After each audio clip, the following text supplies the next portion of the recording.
Bismillah, bersama Ida Handayani. Assalamualaikum warahmatullahi wabarakatuh.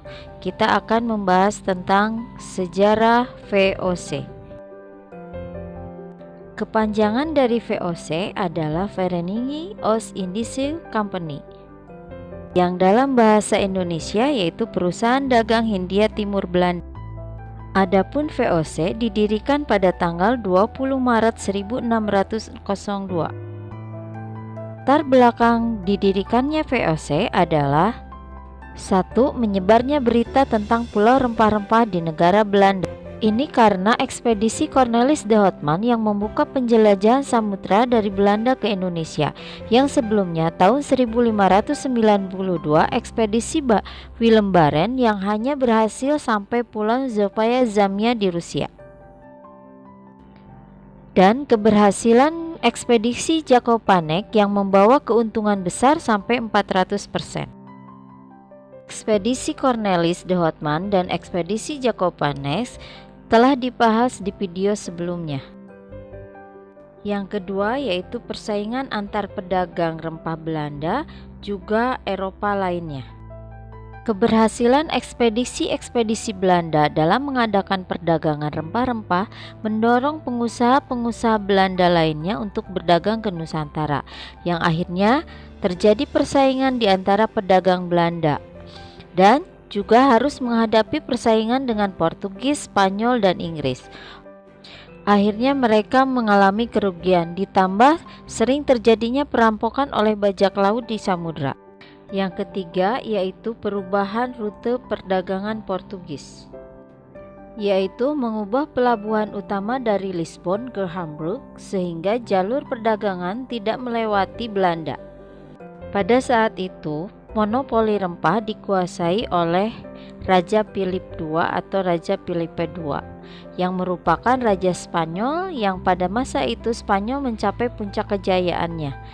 Hampir seluruh wilayah Belanda dikuasainya, kemudian menaklukkan Filipina dan memberi nama atas namanya, juga mendirikan koloni Florida di Amerika Utara. Yang keempat yaitu terbentuknya EIC, East India Company milik Inggris yang berpusat di India. Selain 4 faktor yang melatar belakangi terbentuknya VOC bisa terbentuk karena keberhasilan perundingan antara Staten General dan pengurus perusahaan dagang rempah Belanda.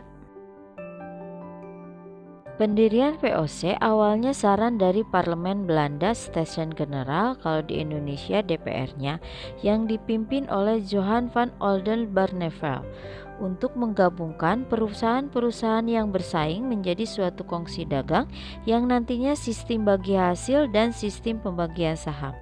Awalnya tak semua sepakat dengan penyatuan ini, terutama Kamar Dagang Zeeland. Pada saat yang genting, tanggal 15 Januari 1602, Van Olden mengatakan penyatuan ini guna menimbulkan bencana pada musuh dan guna keamanan tanah air, yang pada saat itu didukung dan mendapatkan tanggapan positif dari Pangeran Maurice. Maka pada tanggal 20 Maret 1602, 6 perusahaan yang terdiri dari Amsterdam, Zeeland, Rotterdam, Delft, Holm, dan Enkhuizen menggabungkan diri membentuk VOC. Dengan sistem bagi hasil dan saham, maka VOC dianggap perusahaan multinasional pertama di dunia dan perusahaan pertama yang mengeluarkan pembagian saham. Setelah kita mengetahui latar belakang pendirian VOC, maka kita dapat menyimpulkan bahwa pendiri VOC adalah Johan van Oldenbarneveldt bersama Staten General. Sedangkan pimpinan di VOC dipimpin oleh The Heren 17, yaitu Dewan Direksi yang menjalankan perusahaan VOC yang akan bertanggung jawab kepada Dewan Parlemen Belanda. The Heren 7 ini beranggotakan 17 direksi yang merupakan perwakilan dari 8 orang perusahaan dagang Amsterdam, 4 orang perusahaan Zeeland, dan sisanya dari Rotterdam, Delft, Holm, dan Enkhuizen. Tujuan dari Heren 17 ini adalah untuk membuat kebijakan Gubernur Jenderal VOC, dan Heren 17 ini melakukan pertemuan sebanyak 2 atau 3 kali dalam setahun. Dan di dalam ruang sidang Heron 17 ini terdapat lemari besar yang menyimpan seluruh dokumen surat-surat VOC yang hanya bisa dibuka oleh 17 kunci yang dipegang oleh masing-masing anggota Heron 17. Hal ini memperlihatkan bagaimana Dewan Tertinggi sangat menjaga kerahasiaan, bisnis dagang, dan rapinya keorganisasian yang membuat VOC berkembang pesat. Tujuan utama VOC adalah 1. Menghindari persaingan dagang yang tidak sehat di antara sesama pedagang Belanda agar keuntungan maksimal bisa didapat. Yang kedua, membantu berupa dana ke pemerintah Belanda yang sedang berjuang melawan Spanyol yang masih menduduki Belanda. Dan yang ketiga, mampu bersaing dengan pedagang Eropa lainnya, terutama dengan Inggris dengan EIC-nya. Pada awal keberadaannya di Nusantara, VOC tidak lain adalah sebuah kongsi dagang yang tidak berbeda dengan perdagangan bangsa lainnya seperti bangsa Gujarat, Iran, Turki, Tionghoa, dan lain. Pada masa pembentukan VOC terjadi persaingan sengit antara negara Eropa untuk memperebutkan hegemoni perdagangan di Asia Timur. Untuk masalah ini, Stesen General di Belanda memberikan hak tunggal, hak istimewa, hak oktroy kepada VOC untuk pelayaran dan perdagangan ke Asia, yang artinya tidak boleh ada pihak lain yang melakukan hal yang sama kecuali VOC. Hak oktroy adalah keistimewaan yang diperoleh VOC untuk menjalankan perdagangan di kawasan Hindia Belanda. Adapun isi hak oktroy mencakup oktroy memuat tujuan didirikannya VOC, preambul oktroy dengan tugas VOC. Bunyi dari preambul oktroy atau pembukaan oktroy adalah VOC dibentuk untuk menyediakan arah dan memberikan navigasi bagi perdagangan di Hindia Timur. Ada 3 tujuan pembentukan VOC yang dimuat dalam oktroy. 1. Menyingkirkan Portugis dari Hindia Timur. 2. Mencegah bangsa Spanyol menguasai kawasan timur Nusantara. 3. Memaksa penguasa Jawa agar hanya mau berdagang dengan VOC. Di dalam oktroy dijelaskan tugas VOC, yaitu jika ada pertarungan kapal antara dua negara, Spanyol atau Portugis, kapten kapal VOC boleh merampas kapal dan seluruh harta yang dibawanya, dan hartanya dibagikan untuk awak kapal dan daerah jajahan VOC. Hak oktroy VOC meliputi hak monopoli dan hak kedaulatan. Hak monopoli yang diberikan kepada VOC salah satunya adalah dapat berlayar dan berdagang di wilayah Tanjung Harapan dan wilayah barat Selat Magellan termasuk Nusantara. Pelayaran ini digunakan untuk mengontrol perdagangan jika ada rakyat pribumi yang melakukan pelanggaran perjanjian dagang dengan VOC. Sedangkan hak kedaulatan dalam hak oktroy meliputi 1. Hak untuk mencetak dan mengeluarkan mata uang sendiri. 2. Hak untuk mengangkat dan memberhentikan penguasa daerah atau pegawai. 3. Hak mengumumkan perang dan mengadakan perdamaian. 4. Hak untuk mendirikan benteng. 5. Hak untuk melaksanakan perjanjian dengan kerajaan-kerajaan yang ada di Nusantara. 6. Hak untuk membentuk pasukan atau sebuah angkatan perang sendiri. 7. Hak untuk menjalankan kekuasaan kehakiman. Itulah hak monopoli dan hak kedaulatan yang dimiliki oleh VOC. Hak oktroy membuat VOC sebagai perpanjangan tangan kerajaan di luar negeri. Pada prakteknya dapat dikatakan negara dalam suatu negara karena hak yang dimilikinya. Fungsi hak oktroy bagi VOC adalah 1. Untuk memperluas ruang gerak VOC di Nusantara. Yang kedua, memonopoli perdagangan di Nusantara. Ketiga, menyaingi kongsi dagang Inggris di India, yaitu EIC. Dan yang keempat, VOC merupakan gudang kekayaan bagi Belanda.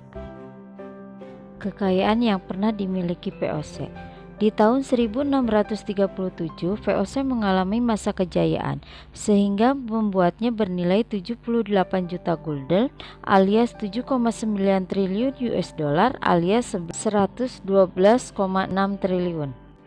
Sampai saat ini, VOC merupakan perusahaan terkaya di dunia. Pengaruh hak oktroy bagi VOC. Karena adanya tugas dan tujuan VOC untuk menguasai monopoli perdagangan di Asia Timur Raya khususnya di Nusantara, maka VOC menggunakan hak outroy-nya untuk membuat kebijakan-kebijakan untuk mencapai tujuannya. Kebijakan-kebijakan VOC yang pernah diterapkan di Nusantara. 1. Membangun benteng dan menguasai pelabuhan. Benteng yang dibangun oleh VOC diantaranya 1. Benteng Belgika yang ada di Maluku, 2. Benteng Vasterburg di Surakarta, 3. Benteng Willem II di Ungaran, 4. Benteng Nassau di Pulau Banda, Benteng Kota Intan atau Fort Schelewitz di Banten, Benteng Victoria di Maluku, Benteng Rotterdam di Makassar, dan Benteng Oranye di Ternate. Direbutnya pelabuhan Jayakarta dari Kesultanan Banten oleh Jan Pieter Zoon. Kebijakan VOC yang kedua yaitu menunjuk seorang gubernur jenderal yang bertujuan untuk menguasai dan memperkuat posisi. Ada 29 gubernur jenderal pada masa kekuasaan VOC yang menjabat pada kurun waktu 19 Desember 1610 sampai 31 Desember 1799. Dan gubernur jenderal yang terkenal pada masa VOC yaitu Pieter Both yang memerintah tahun 1610 sampai 1614. Serta Jan Pieter Zoon yang menjabat 2 kali pada tahun 1619 sampai 1623 dan pada tahun 1627 sampai 1629. Yang ketiga, VOC melaksanakan semua hak-hak outroy yang sepenuhnya diberikan oleh pemerintahan Belanda, termasuk memonopoli dagang, memiliki mata uang sendiri, membentuk perjanjian dengan kerajaan, membuat angkatan perang, dan memungut pajak. Yang keempat yaitu mendirikan markas VOC di Banten dan di Ambon yang kemudian dipindahkan ke Jayakarta dengan tujuan untuk memperlancar aktivitas dagang selain di Malaka dan di Makassar. Yang kelima yaitu pelayaran Hongi. Pelayaran Hongi adalah suatu sistem keamanan khusus yang dibentuk dan dilakukan oleh VOC yang bertugas menjaga, mengawasi, dan mencegah adanya pelanggaran pedagang yang mencari rempah-rempah di Nusantara. Yang keenam yaitu melakukan politik divide et impera atau politik adu domba untuk memecah belah dan menguasai kerajaan-kerajaan di Nusantara. Yang ketujuh yaitu ekstirpasi, yaitu hak untuk memusnahkan tanaman rempah-rempah yang melebihi ketentuan yang ada. Yang kedelapan yaitu perlipte leperanti adalah untuk memaksa pribumi untuk menjual hasil bumi dengan harga yang sudah ditetapkan oleh VOC. Kesembilan yaitu kontingenten adalah kewajiban bagi rakyat untuk membayar pajak berbentuk hasil bumi. Yang ke-10 yaitu Prianger Stelsel adalah aturan yang mewajibkan rakyat Priangan untuk menanam kopi dan menyerahkan hasilnya kepada VOC. Kemunduran VOC disebabkan karena 1. Banyaknya korupsi yang dilakukan pegawai VOC. Yang kedua, anggaran pegawai yang terlalu besar. Nomor 3, biaya perang yang besar untuk memadamkan perlawanan. Yang keempat, persaingan dengan kongsi negara Eropa lainnya. 5. Karena utang VOC yang besar. 6. Pemberian dividen terhadap pemegang saham walaupun VOC telah bangkrut. Yang ketujuh, berkembangnya paham liberalisme. Dan yang terakhir adalah pendudukan Prancis di Belanda. VOC dinyatakan bangkrut pada tanggal 17 Maret tahun 1798. Tetapi hak oktroy masih berlaku sampai tanggal 31 Desember 1800. Dan VOC dibubarkan tanggal 31 Desember 1799. Perlawanan terhadap VOC. Perlawanan rakyat Banten dipimpin oleh Sultan Agung Tirtayasa. Perlawanan rakyat Mataram dipimpin oleh Sultan Agung. Perlawanan rakyat Makassar dipimpin oleh Hasanuddin. Perlawanan rakyat Mataram dipimpin Untung Surapati. Perlawanan rakyat Maluku dipimpin Kaki Ali dan Sultan Nuku. Perlawanan rakyat Mataram dipimpin Trunojoyo.